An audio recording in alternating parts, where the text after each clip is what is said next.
Hello guys, I gave an interview in a company called Sonata Software, and the company location is the Hyderabad, and the interview date was the June 5, 2025. So the first question they asked me what is the LMS. So LMS stands for the Learning Management System. It's a software platform used to plan, deliver, track and manage educational courses or training programs. Key features of LMS: course management, create, organize, and deliver learning content. User enrollment, add learner, assign course, manage groups. Progress tracking, monitor learner progress, completion rates, and performance. Assessment and quizzes, built in tools for tests, exams, and feedback. Communication tools, chat, forum, announcement, email notifications. Certificates, issue certificates of completion. Reports and analytics, data on user performance and system uses. Popular LMS examples: Moodle, open source, widely used in schools and colleges. Canvas, used by universities. Blackboards, Google Classroom, and Talent LMS, used by business. SAP, Litmos, Docebo, Thinkific, Teachable, or for online courses.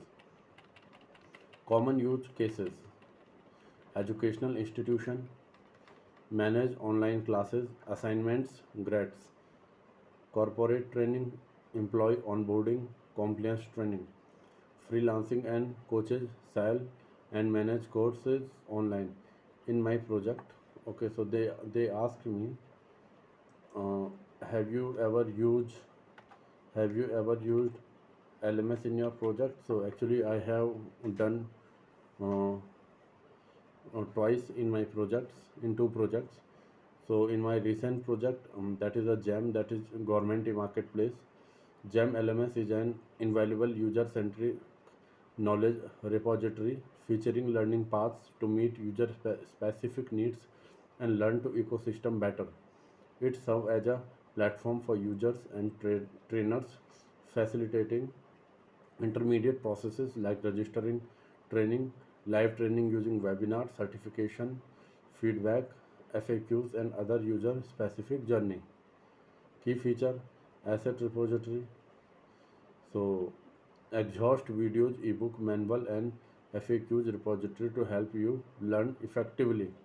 User journey, structured user journey for a seamless learning experience. Social media feeds, learn about what's latest at GEM, upcoming training events, and feature updates. Micro learning, bite sized micro learning assets to give you just the right amount of the information. Learning ecosystem, you can contribute and continue to enrich the repository. Certifications, get access to add credibility by demonstrating your understanding of GEM. So this was the first question. Second question, they asked me PR in PHP. So PR in PHP stands for PHP Extension and Application Repository. What is PR? PR is a framework and distribution system for reusable PHP components. It provides a structured library of open source code packages, a command line tool to manage packages, a standard coding style, and best practices. Or if you want to make it shorter, PR is a collection of ready-made PHP codes library that you can use in your project. What can PR do? Send emails, connect to databases, make web requests, reuse helpful functions. How to install a PR library? In terminal, PHP install mail, then in your PHP code require once mail.php. Important. PR is old now. Most people are use Composer instead, but PR still work in many systems. So um, now we are using Composer instead of the PR.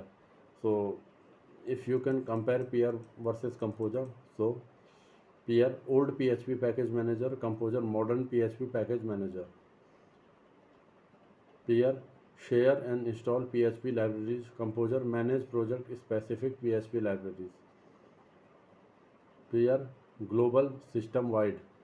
Composer, project based local to your app. Peer, peer install package name. Composer, composer require vendor package. Peer, not popular today. Composer, yes, industry standard. Peer, support autoload? No. Manual required ones we need. In Composer, automatic autoloading via PSR 4. Main file. In Peer, no standard project file. In Composer, uses composer.json. Summary. Peer, old way, system wide, less used today. Composer, new way, project specific, very popular and powerful. Use Composer for all modern PHP projects. Avoid Peer unless you are working with very old code. They told me to rate yourself in PHP, MySQL, JavaScript, Python, AWS, etc. Okay. Another question they asked me the SCORM, SCORM. So SCORM stands for the Shareable Content Object Reference Model.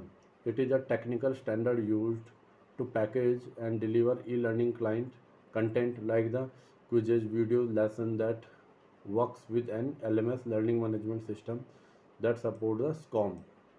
So simple meaning SCORM, a universal language for learning for e-learning content. It can be used in any LMS like Moodles, Blackboard, etc. What is Scrum does? Let LMS and content talk to each other. For example, tell LMS if a quiz was completed, tracks scores, progress, time spent, etc. Allows reusability across different systems. SCORM package includes HTML, CSS, JavaScript files your content. A special files IM, SM, IMS manifest.xml tells LMS how to run the course.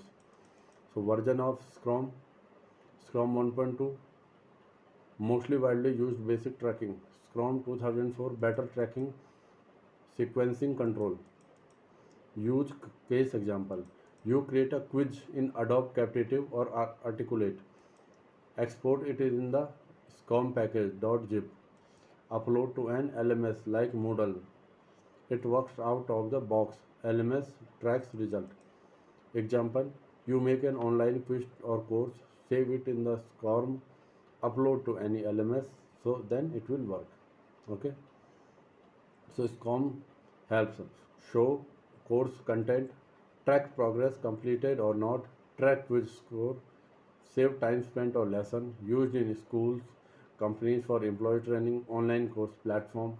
A SCORM file, it is usually a .zip file with due content and a file that tells the LMS how to run it. SCORM one format work anywhere. So these all questions they asked me, and the company name is the Sonata Software and the location is Hyderabad, and the interview date was the June 5, 2025. I will share more interview question. Till then, bye.